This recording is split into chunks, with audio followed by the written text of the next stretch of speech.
এক গ্রাম্য লোক পাশ দিয়া যাইতেছে আর জিজ্ঞাসা করতেছে, এইখানে এত লোক কেন? তুমি কি জানো না? বলছে কি? বলছে নবী আখিরুজ জামান চলে আসছে। আমি তো ওনাকেই তালাশ করতেছি। তো মজমা ফাটতে ফাটতে ভিতরে ঢুকছে। দুইটা সাথে একটা মরা গুইসাপ ছিল, ওটাকে সামনে রাখছে আর বলতেছে, শুনেন আমার মন চাই কি জানেন? আল্লাহ রসুল বলছে, কি মন চায়? আপনাকে হত্যা করি আর আমাদের মাবুদদের মনটাকে ঠান্ডা করি। ভালোই তো ছিলাম, আপনিই তো আয়সা আমাদের ভিতরে বিবাদ সৃষ্টি করে দিলেন। উমর রাদিয়াল্লাহু তাআলা পাশে দাঁড়ায় ফুলতে ছিল। ফুলা বোঝেন? আরে ফুলা বোঝেন? আর আল্লাহর রসুলের দিকে দেখতে ছিল যে হুকুম দিতে দেরি, সাইজ করতে দেরি করবো না। আল্লাহর রসুলও বসতেছিলেন যে উমর ফুলতেছে, খালি হাত দিয়ে ইশারা দিতেছে, থামো। তারপরে ওই গ্রাম্য বলতেছে, শুনেন, এই মরা গুইসাপ যদি সাক্ষী দেয় আপনি নবী, আমি মেনে নিব। আল্লাহ রসুল গুইসাপের দিকে তাকায় বলতেছে, আইয়ুহাদ দাব। আরবিতে গুইসাপকে দব বলে, দব। আইয়ুহাদ দাব বলতে দেরি, জীবিত হয়ে মাথা উঁচা করতে দেরি করে না। শুধু উঁচা না, পিউর আরবি ভাষায় চিৎকার দিতেছে, লাব্বাইক ওয়া সাদাইক ইয়া যাইনা ওয়াফা ইয়াউমিল কিয়ামা। ও দুজাহানের বাদশা, আমার ভাগ্য খুলে গেছে। ইশারা হয় নাই, আমার ভাগ্য খুলে গেছে। আজকে উলামা হাদিসে দব পড়ে কিয়ামতের সকাল পর্যন্ত কিতাবে থাকবে হাদিসে দব, মশহুর হাদিস। উলামা পড়বে, আমার চেয়ে ভালোভাবে বচন ভঙ্গি যাদের ভালো, ওরা আপনাদেরকে শোনাবে কিয়ামতের সকাল পর্যন্ত। আল্লাহর রাসূল গুইসাপকে জিজ্ঞাসা করছে, লিমান তা'বুদ, ইবাদত কার করিস? ফিস সামাই আরশুহু, আকাশে যার আরশ, ওয়াফিল আরদি সুলতানুহু, জমিনে যার রাজত্ব, ওয়াফিল বাহরি সাবিলুহু, সমুদ্রের ভিতরে যার রাস্তা, ওয়াফিল জান্নাতি রহমাতুহু, জান্নাতের ভিতরে যার রহমত, ওয়াফিল নারি ইকাবুহু, জাহান্নামে যার শাস্তি। আল্লাহ রসুল মুস্কি মুস্কি হাসতেছিলেন আর বলতেছিলেন, বল মান আনা, আমি কে? তো গুইসাপ বলতেছে, আনতা রাসূল রাব্বিল আলামিন, আপনি সমগ্র জগতের রবের রাসূল, খাতামান নবিয়্যিন, আপনার পরে কোন নবী নাই।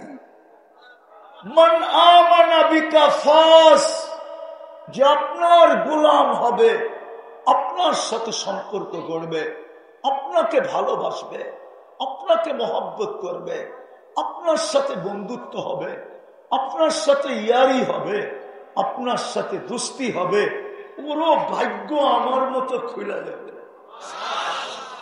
মান কাদিবা খাবা ওয়া খাসির, আর যে মানবে না ও চির হতভাগা হবে, চির হতভাগা।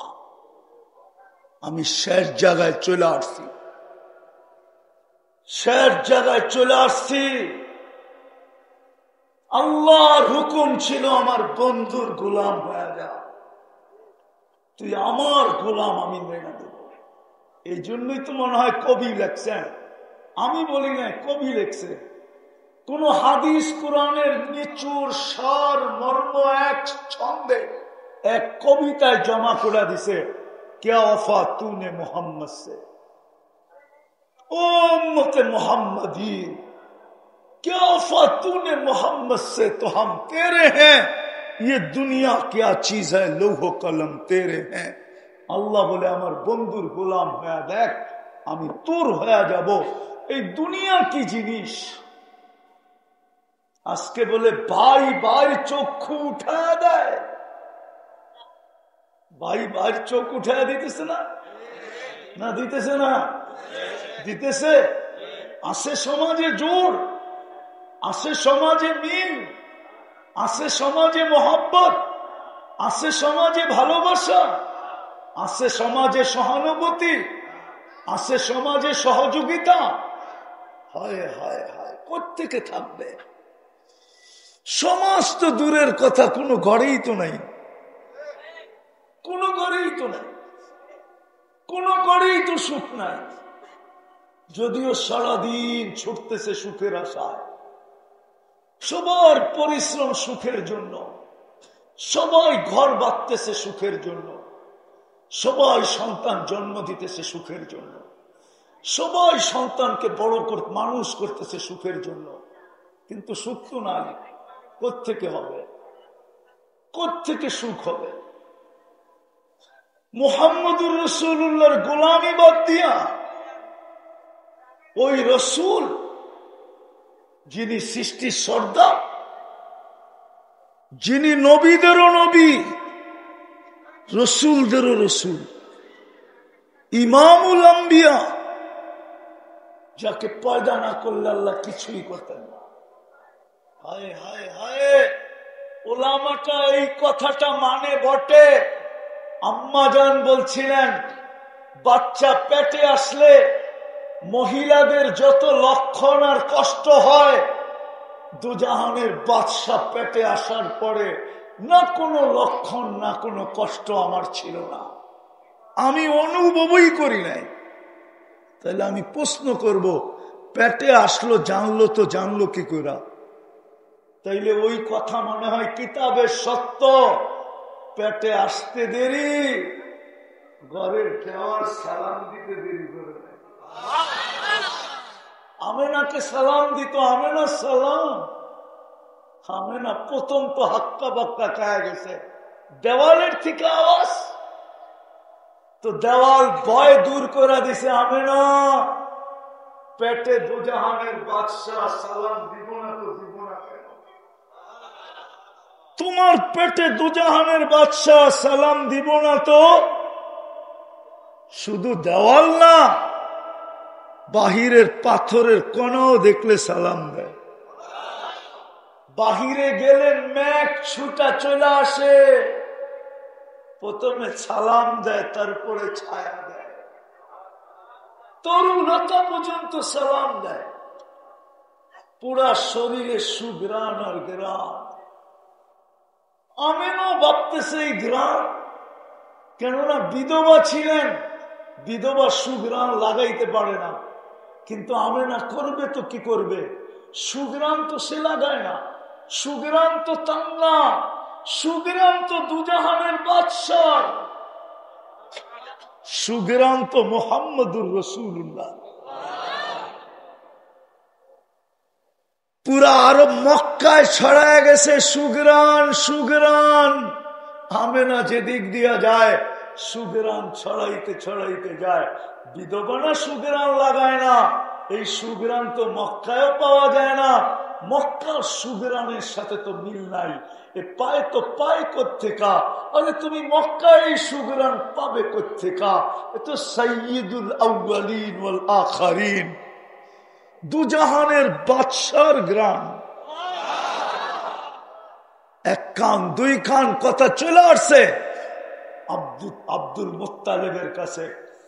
মুত্তালিব যে বলছে স্ত্রীকে, তোর পুত্রবধূ সুগ্রাণ লাগায় তো লাগায় কোত্থেকা? বলছে শুধু সুগ্রাণ শরীরে, বাথরুমে যখন যায় গোসলখানায়, বাহির হওয়ার পরে আমি গেলে দেখি পুরা বাথরুমটা কি জানি সুগ্রাণ দিয়ে প্যাক করে আছে। বলছে একা জিজ্ঞাসা করলে ভালো না, চলো দুইজনে জিজ্ঞাসা করি।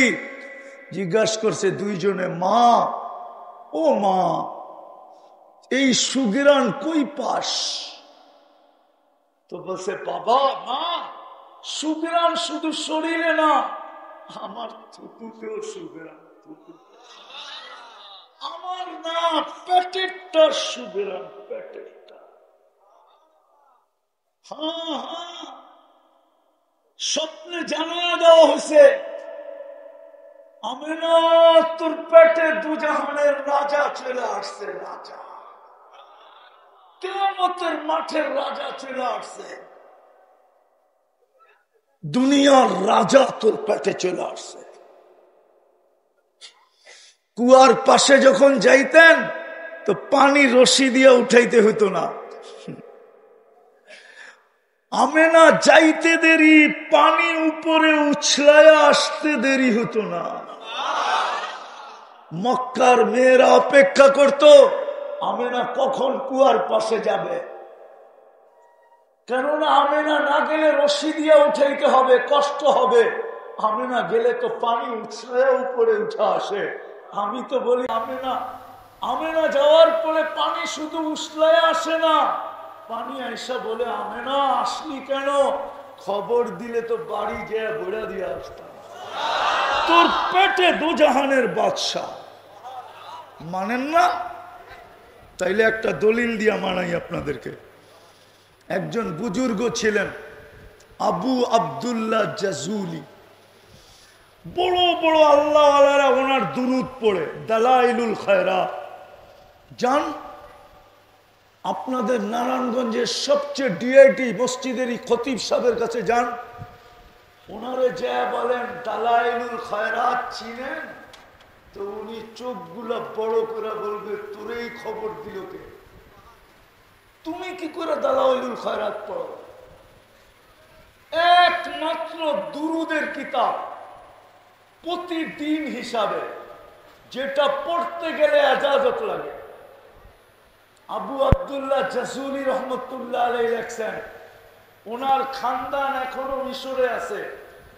মিশরের আদি যুগ থেকে নিয়ে এই যুগ পর্যন্ত ওই ফ্যামিলি আল্লাহওয়ালা ফ্যামিলি। আবু আব্দুল্লাহ জাজুলিকে যে চিনে না, ও আল্লাহওয়ালাই চিনে না। ওনাকে জিজ্ঞেস করছে আপনি এই কিতাব লেখলেন কেন? লম্বা হয়ে যেতেছে না তো? আপনি এই কিতাব লেখলেন কেন? আমি একদিন সফরে বাহির হয়েছি, নামাজের সময় হয়ে গেছে, পানির কোনো ব্যবস্থা ছিল না। টুকাইতে টুকাইতে খুঁজতে খুঁজতে খুঁজতে খুঁজতে নামাজের সময় বিলকুল সংকীর্ণ হয়ে আসছে। একটা কুয়ার সন্ধান পাওয়া গেছে, কিন্তু যা দেখি কোনো বালতি রশি কিচ্ছু নাই। পানি কি করে উঠাবো, উঁচু কি করে করব, নামাজ কি করে পড়ব? সময় দ্রুত গতিতে পার হয়ে যেতেছিল। খুঁজতে খুঁজতে দেখি পাশে একটা ছোট মেয়ে খেলতেছে। ডাক দিয়া বললাম, ওই মেয়ে, আমাদেরকে একটা বালতি আর রশির ব্যবস্থা করে দে না। তো মেয়ে জিজ্ঞেস করলো কেন? কুয়ার থেকে পানি উঠাবো। বলছে তুমি কে? আমার নাম আবু আব্দুল্লাহ জাজুলি। তো মেয়ে একটা অট্ট হাসি দিছে। আবু আব্দুল্লাহ বলে, মেয়ে তুই হাসস কেন? এত বড় শাইখ, সারা আরব ভূখণ্ড যাকে চিনে, ও কুয়ার থেকে পানি উঠাইতে পারে না বালতি ছাড়া, তো তুমি কি শাইখ হইলা?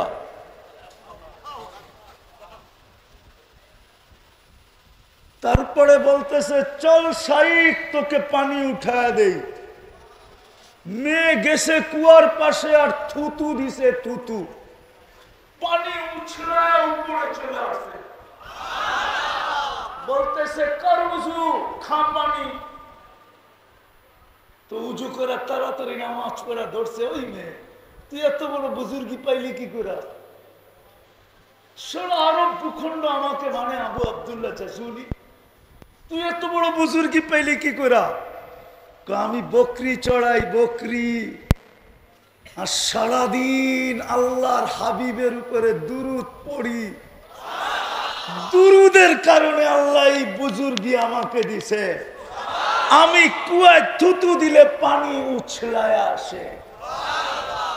যদি বুজুর্গি পায়া থুতু দিয়ে পানি উছলায় উপরে নিয়ে আসতে পারে, তাইলে যেই পেটে মুহাম্মদুর রাসূলুল্লাহ আছে, ওই আমেনা কুয়ার পাশে গেলে পানি কেন উছলায় আসবে? হায়, আমি কয়টা শোনাবো তোমাদেরকে? ওই রসুল দিছিলেন আমাদেরকে সহজ করার জন্য, নাইলে বাধ্য করতে হতো যে আমার বন্ধুর সাথে সম্পর্ক জোড়ো, আমার বন্ধুর সাথে ইয়ারি করো, আমার বন্ধুর সাথে দুস্তি করো, আমার বন্ধুর সাথে প্রেম করো, আমার বন্ধুর সাথে প্রীতি করো, আমার বন্ধুকে ভালোবাসো, আমার বন্ধুকে অনুসরণ করো, অনুকরণ করো। আমি আল্লাহর সাথে হয়ে যাব সম্পর্ক। আফসোস, আফসোস, আফসোস। যুবক, তোমাদের পায়ে হাত দিয়া বলে, তোমাদেরকে দেখলে বড় কান্না আসে। তুমি চুল কাটো নেটের থেকে ডিজাইন নিয়া। সব যুবকরা চুল কাটে নেটের থেকে ডিজাইন নিয়া। জিজ্ঞাসা করেন, 100 টাকার চুল কাটে 500 টাকা দিয়া। চাঁদ রাত্রে চুল কাটে 1000 টাকা দিয়া। 4 ঘন্টায় সিরিয়ালে বসে দেখা। হায়, তুমি মুহাম্মদুর রাসূলুল্লাহর আদর্শে চুল কাটলে না, তুমি কাটলে বিজাতির আদর্শে চুল। খতিব সব বসা আছে, তুমি যদি মুহাম্মদুর রাসূলুল্লাহর আদর্শে চুল কাটতে, প্রত্যেক চুলের বদলা একটা করে নেকি মিলতো, নেকি। কিয়ামতের দিন যখন দেখা হইতো, তো তুমি মুস্কি হাসি দিয়া বলতে পারতে, দেন না কিছু।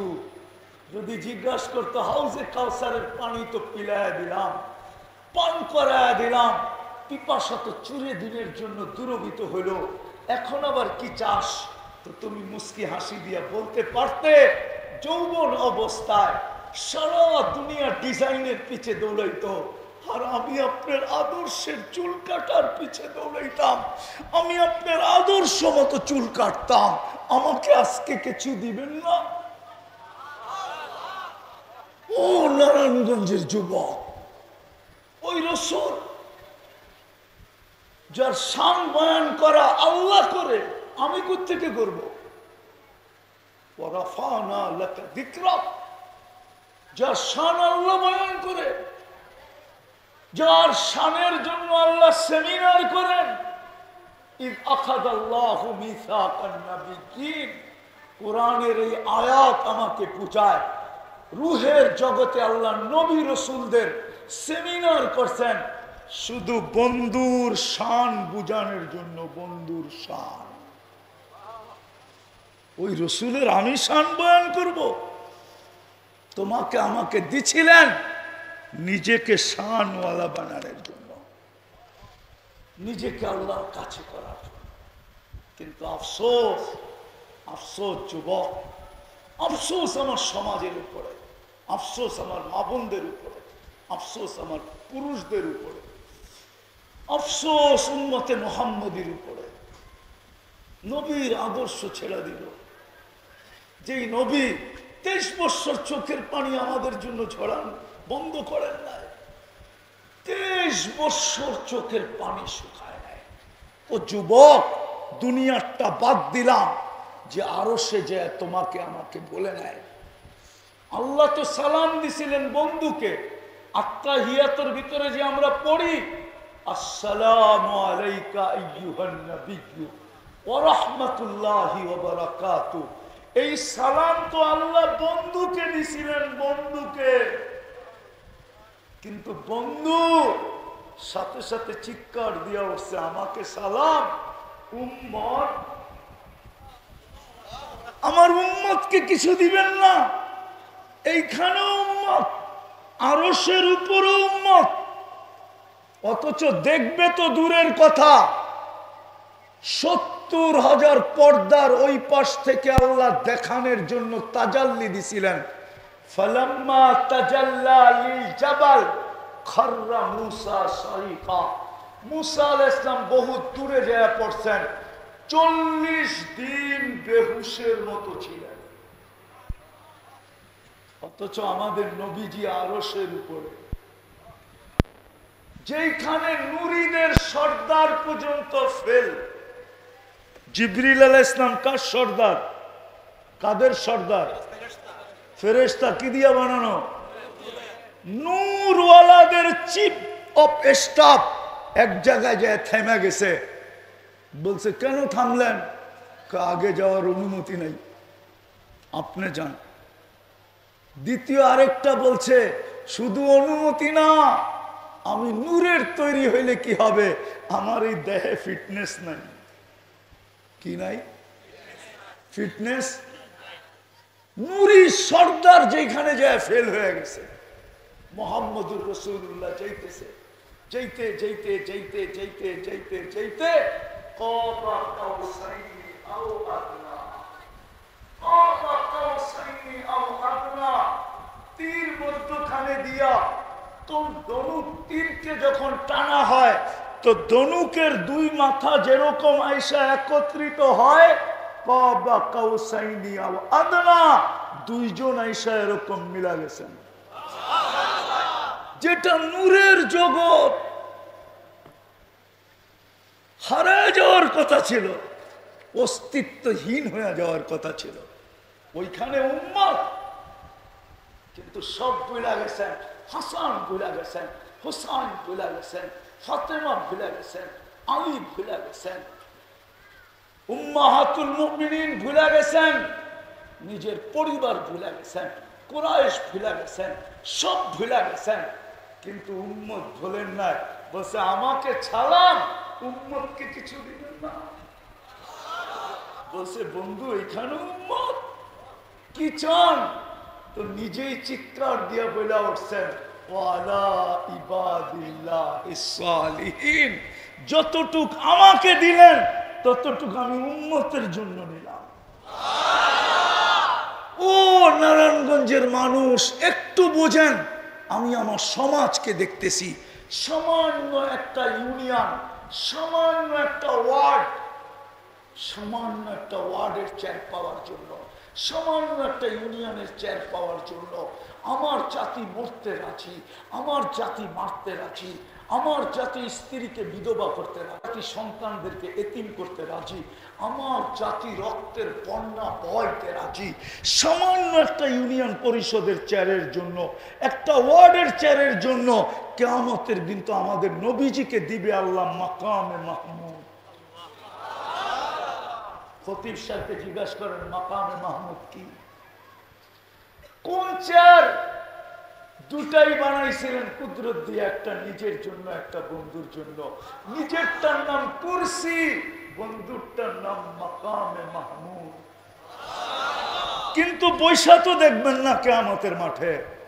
ও যুবক দেখি আজকে তোর দিলে দাগ কাটে কিনা, বৈশা তো দেখবেন না, শুধু হাতলের উপরে হাত রাইখা দাঁড়ায় থাকবেন।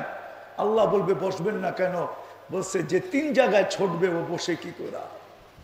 আমি তো উম্মতকে প্রতিশ্রুতি দিয়ে আসছি হাউজে কাউসারে পানি পান করাবো।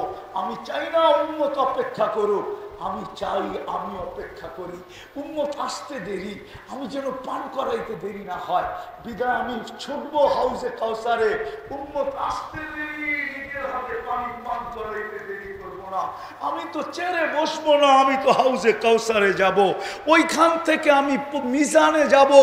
পাল্লা যদি সামনে না ঝোঁকে তাহলে আপনার প্রতিশ্রুতিগুলো আপনি কাজে লাগাবো। আপনি আমাকে বলে দিচ্ছেন সালতু তা সাফি তু সাফা, আমি চাইলে নাকি দিবেন, সুপারিশ করলে নাকি মঞ্জুর করবেন। আপনি অঙ্গীকার দিচ্ছেন লা ইউখজিকা ফি উম্মতিক, উম্মতের ব্যাপারে আমাকে লজ্জিত করবেন না।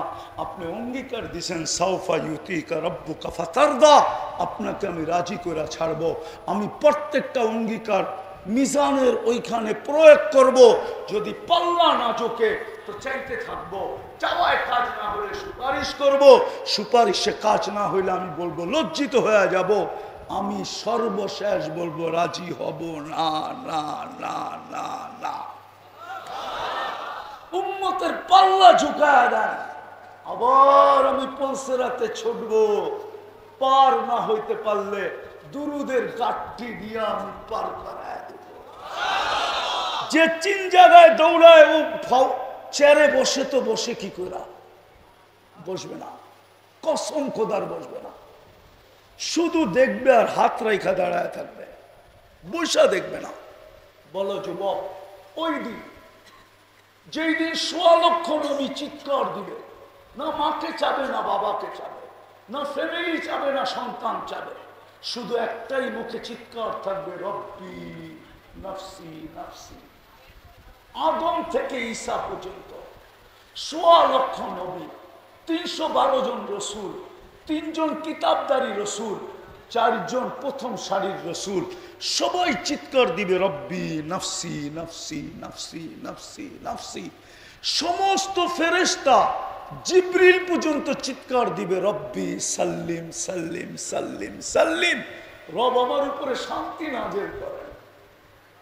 শুধু এক ব্যক্তি যে কিয়ামতের মাঠকে মুখরিত করে তুলবে, কিয়ামতের মাঠকে উতাল করে তুলবে, কিয়ামতের মাঠকে চিৎকার দিয়ে ফাটায় ফেলবে, রব্বি উম্মতি। মালিক আমি কেমনে বুঝাবো? নাই তো আমার কাছে ভাষা, নাই তো জাদু যে আমি আমার সমাজকে বুঝাইতাম। রব্বি উম্মতি উম্মতি উম্মতি, এক মাথার থেকে আরেক মাথায় চিৎকার দিবে, আর আল্লাহ পিছন থেকে বলবে হাবিবি কাসামতুল কিয়ামাতা কিসমাইন সালতু তাশফি তুশাফা। চাইতে থাকেন দিতে থাকবো, সুপারিশ করতে থাকেন মঞ্জুর করতে থাকবো। আপনি শান্ত হন, আপনি শান্ত হন। ওই রাসূল পাঠিয়েছিলেন, সব জায়গায় চলে আসছি, কিছু যদি না করতো, বুঝলাম উম্মত যদি কিছুই না করতো, একটা আদর্শই যদি ধরে রাখতো, একটা আদর্শ, আর কিছুই না করতো, একটা আদর্শই ধরে রাখতো, আমার জাতির নারী যদি ধরে রাখতো, আমার জাতির পুরুষ যদি ধরে রাখতো, আমার জাতির যুবকরা যদি ধরতো, আমার জাতির শিক্ষিত অশিক্ষিত যদি ধরতো, আমার এন্টার জাতি পুরো দুনিয়ার মুসলমান যদি ধরতো, একটাই। আমি এই জন্য বলতেছি, ইতিহাসের পাতা আমাকে বলে একটা দিন ছিল একজনের জন্য ফেরেশতা আসছে। কয়জনের জন্য? শুধু একজনে চাইছে, ফেরেশতা চলে আসছে। আমি বানায় বলতেছি না, হায়াতুস সাহাবা নামক কিতাবে আছে, সাহাবী রাসূলকে ডাকাতে ধরছে। ডাকাত বলতেছে তোর মাল নিব, কয় নিয়ে আনে, তোকে হত্যা করবো, কয় কর, আল্লাহর কাছে চলে যাব, যাইতেই তো হইব, কিন্তু তোর কাছে ছোট একটা অনুরোধ, যদি রক্ষা করিস। কয় কি? আমার 2 রাকাত নামাজ পড়তে হবে। 2 রাকাত নামাজ পড়বি? হ্যাঁ, পড়ে না। শেষ সেজদায় যে একটা চিৎকার দিছে, একটা দোয়া পড়ছে, ইয়া ওয়াদুদ ইয়া দাল আরশিল মাজিদ ইয়া ফাআলান লিমা ইউরিদ আসআলুকা বিইজ্জাতিকাল্লাতী লা তুরাম ওয়া বিমুলকিকাল্লাযী লা ইউদাম ওয়া বিনূরিকাল্লাযী মালা আরকানা আরশিক ইয়া মুগীস আগিসনি বলে একটা চিৎকার দিছে। চতুর্থ আকাশ থেকে ফেরেশতা নির্বাচিত হয়ে গেছে। দ্বিতীয়বার চিৎকার দিছে, 4 আকাশ অতিক্রম করে ফেলছে। তৃতীয়বার চিৎকার দিছে, মাথার কাছে আয়া ডাকাতকে জাহান্নামে পাঠায়া দিছে। এখন অপেক্ষা করতেছে মাথার কাছে দাঁড়ায়, নামাজ কখন শেষ করবে। নামাজি নামাজ বয়ে বয়ে শেষ করা, ডান দিকে তাকাইতে দেখি দেরি, দেখে সুদর্শন যুবক দাঁড়ানো, চেহারার থেকে যেন চাঁদের চেয়ে বেশি আলো ছিটকায়া করতেছে, ঠোঁটে মুস্কি মুস্কি হাসি, হাতে উলঙ্গ তলোয়ার। জিজ্ঞেস করছে তুমি কে? কয় ওয়া রে ওয়া। ওয়া রে ওয়া বোঝেন? আশ্চর্যান্বিত হয়ে বলতেছে, আশ্চর্যের বিষয়, ওয়া রে ওয়া, দাইকা আনলা তুমি, আর তুমি জিগাও আমি কে? তোমার ডাকেই তো আসলাম, তুমি তো ডাইকা আনলা। কখন ডাইকা আনলাম? কেন ইয়া মুগীস বলে চিৎকার দাও নাই সেজদায়? বলে দিছি তো বটে, প্রথম চিৎকারে আমি চতুর্থ আকাশ থেকে নির্বাচিত হয়েছি, দ্বিতীয় ডাকে আমি 4 আকাশ অতিক্রম করে ফেলছি, তৃতীয় ডাকে এসে তো দুশ্মনকে জাহান্নামে পাঠায় দিছি। ও নারায়ণগঞ্জের যুবক, একজনের জন্য ফেরেশতা আসতো, আজকে 30 লক্ষ ফিলিস্তিনির জন্য কেন আসে না? 250 কোটি মুসলমান কাঁদতেছে ফিলিস্তিনের জন্য, কেন আসে না? এরকম আলেম ওলামা খতিবরা চোখের পানি জড়াইতেছে, কেন আসে না? প্রত্যেকটা মাদ্রাসায় খতম হইতেছে, দোয়া হইতেছে, কেন ফেরেশতা আসে না? আসবে তো আসবে কোত্থেকে?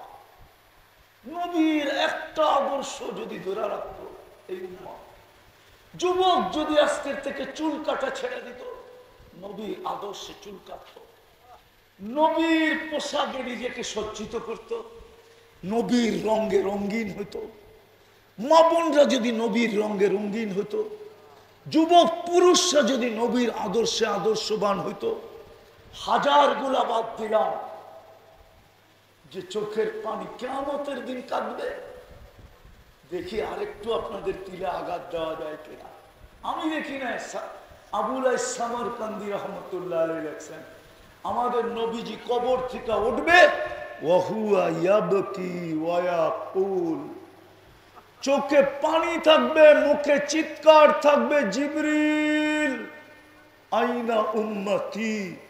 কিয়ামতের মাঠ তো খালি, ডাইনে দেখি খালি, বামে দেখি খালি, সামনে দেখি খালি, পিছে দেখি খালি, আমার উম্মত কোথায়? আমাকে উঠাইয়া উম্মত পেরেশান হয়ে যাবেন আর কাঁদতে শুরু করবেন। জিবরিল সান্ত্বনা দিবে, শান্ত হন, আপনি ব্যতীত জমিনের উপরে কেউ উঠে নাই, উম্মত এখনো উঠে নাই, আপনি শান্ত হন। হায় হায় হায়, যে কবর থেকে উঠবে কাঁদতে কাঁদতে, ও যুবক তোমার জন্য, আমার জন্য। আজকে তুমি চুলের স্টাইল বিজাতি, মুহাম্মদুর রাসূলুল্লাহর স্টাইল ভুলে গেছো, পোশাক ভুলে গেছো, চাল ভুলে গেছো, চলন ভুলে গেছো। 23 বছর তোমার জন্য চোখের পানি, আমার জন্য চোখে পানি, পুরুষের জন্য চোখে পানি, নারীর জন্য চোখে পানি। আল্লাহ রসুল তো চেয়েছিলেন নারীদেরকে যেন 8 জান্নাতের দরজা ডাকে। নারী তো বলে আমার জান্নাতই দরকার নাই, 8 দরজা দিয়ে কি করব? নাইলে নারীদের চাল চলন এরকম হইতো কেন? আমার সমাজে বেপরদা হতো কেন? যাক, একটা আদর্শ যদি ধরে রাখতাম, যেটা আরশ থেকে নিয়ে আসছিলাম, নামাজ 50 ওয়াক্ত নিয়ে আসছিলাম, বন্ধুর চেহারার দিকে চায়া আল্লাহ আমাদের পরিশ্রম কমাইতে কমাইতে 5 আইনা দিছেন। কত কত পরিশ্রম কমায়া দিছেন, শুধু পরিশ্রম কমায়া দিছেন, কিন্তু বিনিময় কমান নাই। 5 পড়বে 50-এর সওয়াব পাবে। বিনিময় কমান, বিনিময় পরিশ্রম কমায় দিছেন, পড়বে 5, সওয়াব। এটা একা পড়লে একা, জামাতে পড়লে আরো কত গুণ বেশি? 27 গুণ বেশি। কত কত কত? 27 দিয়ে 50-রে 27 দিয়ে গুণ দেন না, দেখেন না কত হয়। এক ওয়াক্তেরটা আমি বলে দিতেছি, এক ওয়াক্তে হবে 270। কত? 270 ওয়াক্তে এক ওয়াক্ত জামাতের সাথে পড়বে। কিন্তু মুসা আলাইহিস সালাম মধ্যখানে আঙ্গুল দিয়া দিছিল যে আরো কমায় নিয়ে আসেন, 5 ওয়াক্ত পড়বে না আপনার উম্মত, 5 ওয়াক্ত পড়বে না। আমি 2 ওয়াক্ত পড়াইতে পারি না, যান কমায় নিয়ে আসেন। আল্লাহ রসুল বলতেছিল 9 বার গেছি, 9 বারে 5 5 করে 45 কমায়া দিছে।